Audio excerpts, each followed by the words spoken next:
the setting of the sun to the break of dawn. Is of course, until recently, my reaction and quite a reaction of a number of people that, yeah, it's happened, let it go, you know. But it isn't true. I mean, in the first instance, why did you have to, was there a compulsion to write this book, or did you write it because it's something that will work? Some people have said that, oh, it's like writing about child soldiers, it will work internationally, it's a subject they're interested in. No, I wrote it because I had to. I felt a compulsion. I really feel that this subject chose me. But, you know, I've been obsessed with Biafra since I was, I don't know, 8. Because I feel that I grew up in the shadow of this war, that I grew up hearing stories about before the war and after the war. So my family was divided in many ways by what had happened. And, you know, my grandfathers died, my parents lost everything. And it's growing up and seeing books in your father's library that had the names of other people because they had sent him these books. All his books had been lost in the war. It was growing up and my mother would say, oh, that plate is very nice. I had it until the war. You know, that sort of thing. It was the little things that...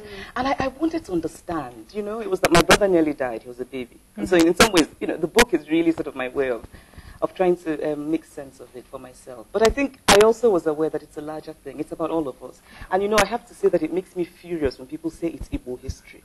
It's Nigerian history. It's African history. You know, it's not a small parochial thing that happened. You know, Biafra is about all of us. Right. And I feel in some ways that I wanted us to start talking about it.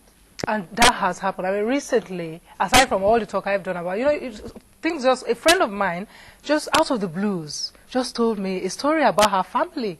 And that was the first time I realized that during the war, there were women used as comfort women in Biafra. And actually, when I wrote the blog about it, other people started writing, and somebody else spoke about Ore Town. That this was not even in Biafran territory, but there were this happening. Of course, other people started talking about, okay, the other people, the Biafran side also perpetrated. But what became clear is that there are so many untold stories. So many. And it's like, you know, you bury something in a shallow grave, and those bones are sticking out, whether we like it or not. And it's not even shallow. You know, people have said to me, why did you write about it? Let's move on, it's over.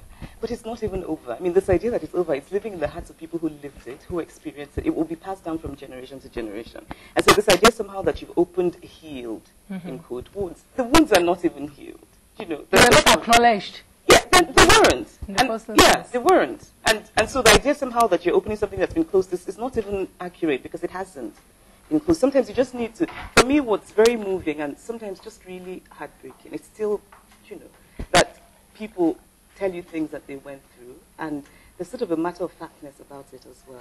Yeah. That is so heartbreaking. Because it's not sort of covered in sentiment or excessive emotion, it makes it even worse for me. How women will say, you know, so my child died of asthma because we couldn't find medicine and that sort of thing. And oh, my two first children, I don't know who their fathers are because there were so many men that I had to sleep with. I have a friend who, during the war, I think his mother they were trying to pass a river or something, and his mother had him and had another son, and she just couldn't make it through the river. She had to choose which son to let save. go. Oh my and God. she saved him.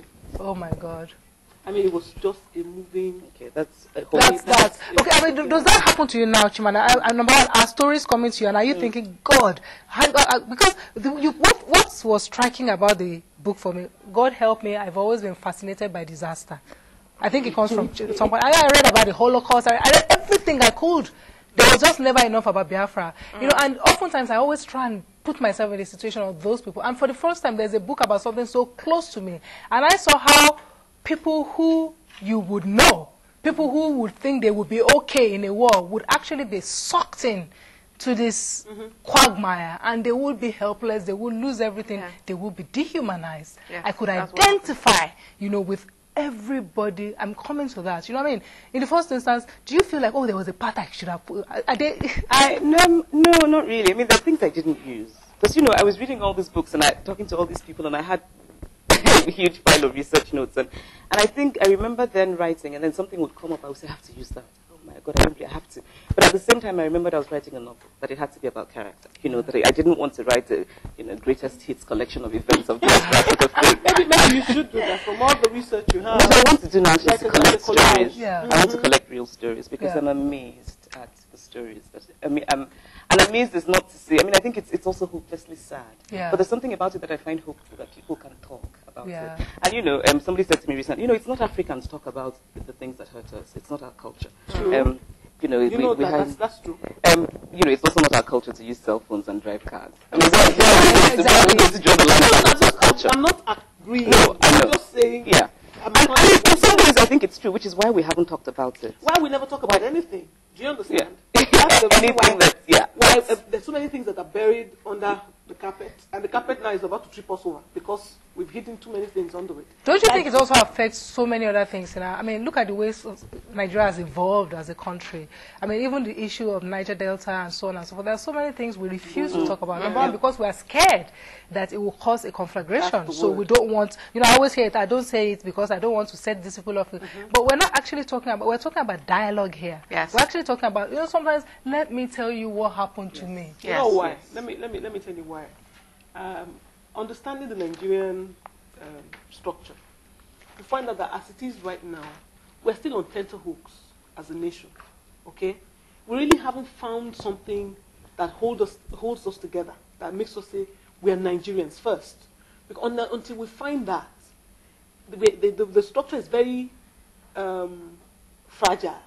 And if you should try to give somebody room to say how much pain he has gotten from here, it could ginger, that kind of stuff. Now, the way we have dealt with it, I'm not excusing it.